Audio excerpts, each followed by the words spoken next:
What's up, guys? It's your boy DB, and it seems last night while I was sleeping, Capital Games have actually gone and released the State of the Galaxy. They put the post out with a lot of topics that I've been meaning to cover anyway, so we're going to touch on them in this one. I'm going to give you my thoughts and opinions as well on what's going on, particularly things like Relics. So, let's do this.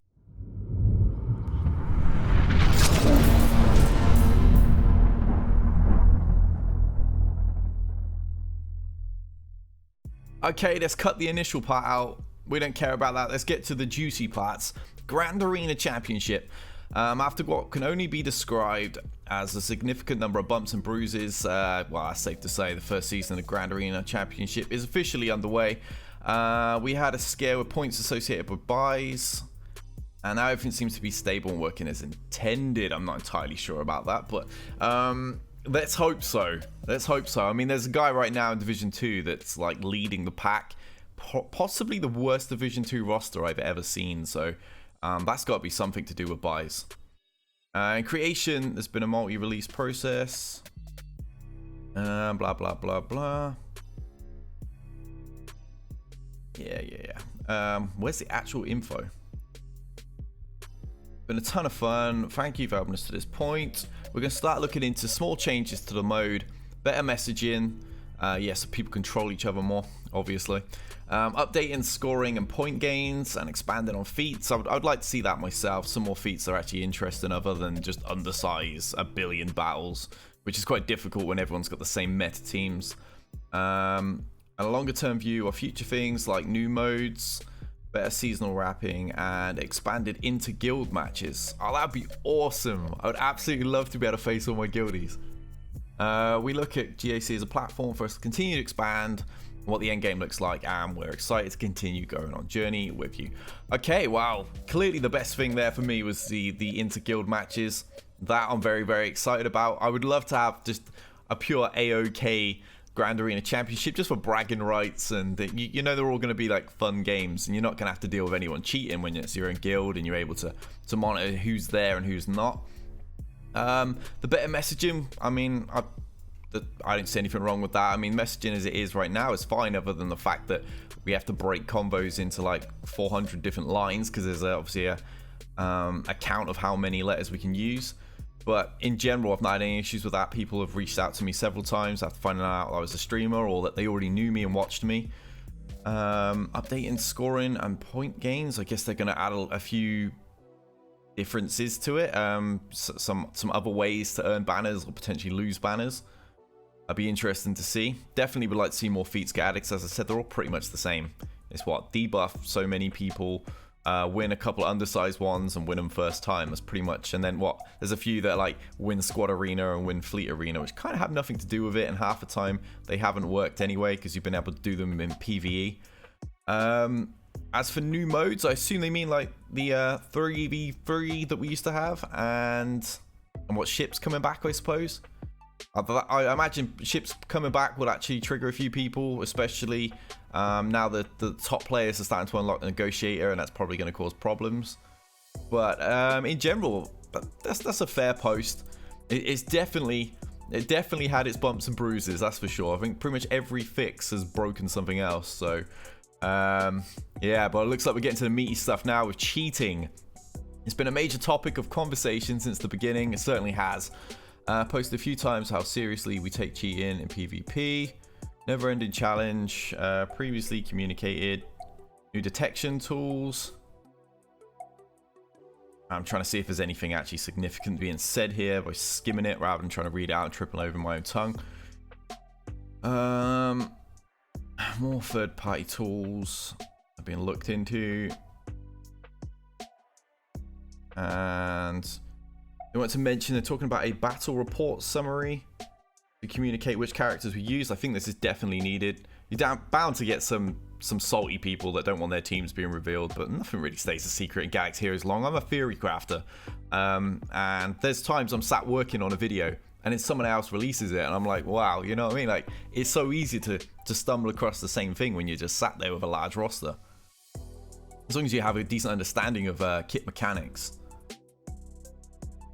So it looks like SWGOH.gg is going to be going to be the place that will do this by the look of it. Display the results. I mean, that should be interesting. I would like to see that. That would rule out a majority of the really bad cheats. You know, the people with poor rosters that have gone really heavy on defense and have nothing left but somehow 62 banner your Darth Revans and stuff like that. I mean, I had this in a previous season. I believe it was in season 3, maybe. I think it was that season of GAC. We had a guy that put everything on defense, and he had, what, resistance and rebels, and then just some odds and sods left over. But he managed to 62 banner my Darth Revan. He took out my Geonosians and my Separatists, a whole bunch of other teams. Even though he didn't have Traya, he didn't have anything. He had nothing to beat these teams, and he had no difficulty and ran through absolutely everything. And what really still annoys me is this guy isn't banned. Reported several times, hasn't been banned. I know viewers have reported him. Other game changers have looked at this and gone, this isn't even possible. Other top theory crafters have looked at this and said that's not at all possible. It was so clear. The guy cheated and nothing's been done about him. He's still playing. His .gg has disappeared. He's taken that out off public view. He's changed his in-game name and everything to try and hide, but he's still there. So when it comes to cheating, I really don't have a great deal of faith at the moment. Until I see something happen to that guy. One of the most blatant cheats live on stream he was attacking. We were counting the banners and viewing everything.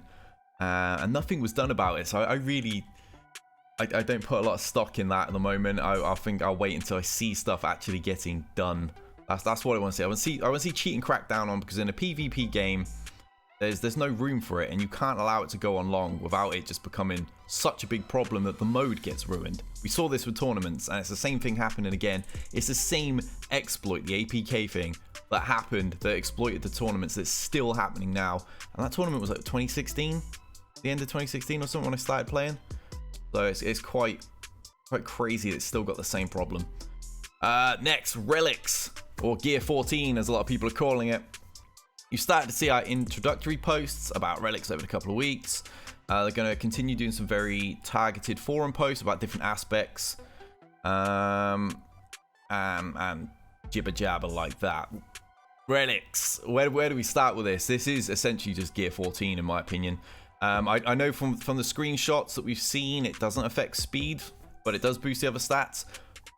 But what difference does that really make? Because if your opponent's faster than you, it doesn't really matter if you've got a relic or two, because if your Darth Revan doesn't get off first and theirs gets corrupted battle meditation on you, you're just going to get smashed anyway. So the game is still going to be about speed, and even more so in my opinion, because the top people, those really fast people that will now have Gear 14 as well, and there's someone down like me that's still got Gear 12, still trying to get to 13, and they got relics on their 13 and are faster, I'm just going to get steamrolled. So, yeah, I'm not really looking forward to this. I think this has come way too close to Gear 13. It feels a lot like the Red Star system in Marvel Strike Force, which was hugely unpopular. They're still kind of doing damage control on that now.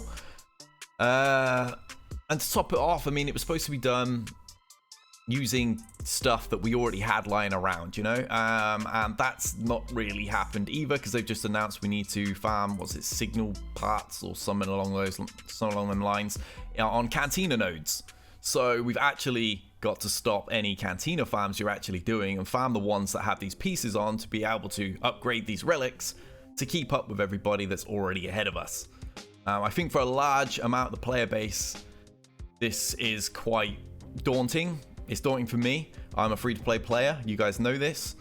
And I mean, I've only got 2 Gear 13s right now. Most people in my bracket, as you've seen in Grand Arena Championship, that they got 7, 8, 10, 12.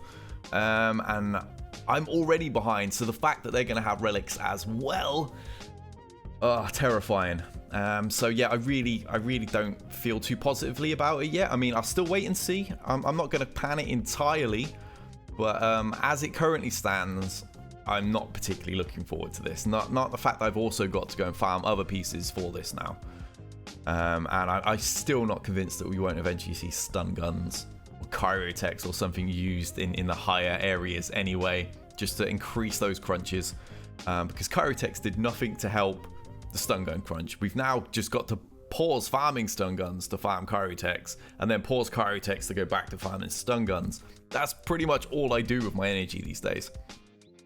yeah, that looks to be the gist of it. They just go on to mention that they'll do a road ahead when they've actually got something to report, because it looks like, was it light side territory battles is next major piece of content coming along with new ships and characters, what we already knew and expected anyway. I am looking forward to light side territory battles. I'm enjoying dark side now. My guild already starting to get there.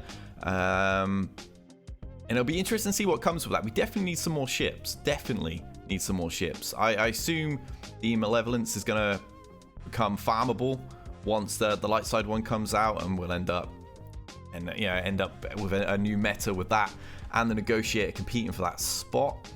New ships will probably get some more Separatist ones, more Galactic Republic. It's pretty much where the game is going to be until the next movie comes out, which is interesting because they're also on about November with new content. So finally the new raid, maybe. I'm hoping it'll be new trilogy related, because we don't really have anything for that. We've got the original trilogy with the Rancor. We've got the Clone Wars era with the Heroic AAT, and we've got the Old Republic era with the Sith raids. So I would like to see a new one. That'd be interesting to see. Anyways, that's about it, guys. Feel free to leave your comments and let me know what you think of all this. What is your thoughts on Relics? That seems to be the main topic that I'm seeing everywhere right now on Reddit and Twitter and Discord and stuff. And that's pretty much the thing that everybody's dreading right now. So let me know what you think and what you think about this post in general. Were you hyped? Was it underwhelming? Leave it in the comments below. Big shout out to all my patrons and my subscribers. And until next time, we out of here.